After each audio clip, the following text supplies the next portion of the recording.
تبھی اس حدیث میں الصلاۃ معراج المومن، یہ مومن کے معراج ہے۔ مطلب یہ ہے کہ میں تو فزیکلی جسم و جان کے ساتھ معراج کا سفر طے کر کے آیا اور مقام احدیت تک پہنچا، اور اللہ تبارک و تعالیٰ کے دیدار سر کی آنکھوں سے اور دل کی آنکھوں سے میں نے کیا، اور راز و نیاز مناجات ہوئی۔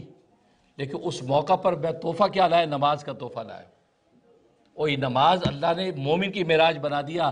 اگر کوئی مومن، کوئی امتی چاہتا کہ روحانی طور پر معراج کا سفر کر کے آؤں، نماز میں کھڑا ہو جائے، جیسے سجدے میں گرے گا اللہ کے قدموں میں اس کا سر ہوگا۔ اس لیے الصلاۃ معراج المومن۔ تبھی فرمایا کہ بندہ سب سے زیادہ اللہ کے قریب نماز کی حالت میں ہوتا ہے، اور سجدے میں اتنا قریب ہو جاتا ہے کہ اس کا سر اللہ کے قدموں میں ہوتا ہے۔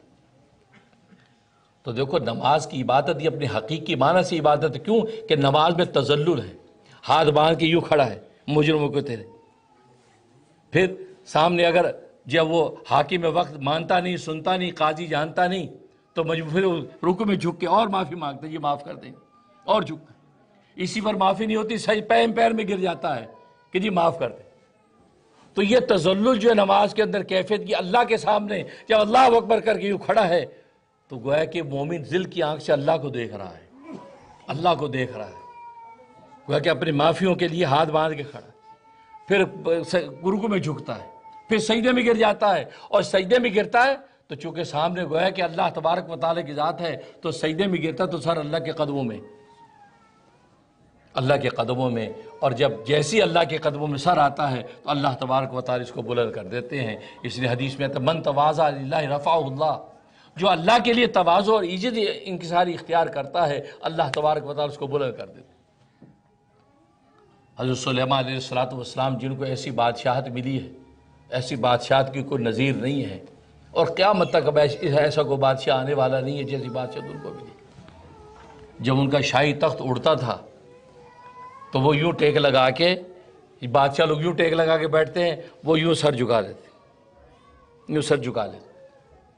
تو فرشتوں نے اللہ سے کہا رب الجلال تیرا بندہ یہ سلیمان یہ بادشاہ بھی ہے، تیرا نبی و برگزیدہ بھی اور یہ بادشاہ بھی ہے، لیکن بادشاہ لوگ تو یوں ٹیک لگا کے بیٹھے ہوتے ہیں شان و شوکت کے ساتھ، لیکن یہ جیسی اڑتا ہے تو یہ اپنے سر کو یوں جھکا دیتا ہے۔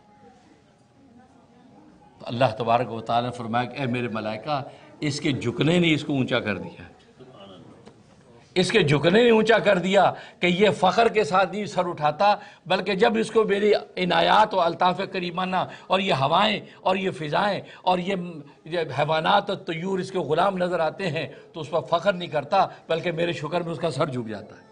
اس کے جھکنے نے اس کو بلند کر دیا۔ اللہ کو تواضع اس قدر پسند۔ تو نماز میں تذلل ہے، اپنے آپ کو اتنا گرا دیتا ہے کہ اپنے پیر اور سر برابر کر کے زمین پہ ہوتا ہے۔ اس لیے حقیقی معنی کے اعتبار سے اگر کوئی عبادت تو نماز کی ہے، اسے نماز اللہ تبارک و تعالیٰ نے پوری کائنات میں تقسیم کر دی، اور عبادت ہی انسان کا مقصد تخلیق قرار دیا کہ انسان عبادت ہی کے لیے پیدا کیا گیا۔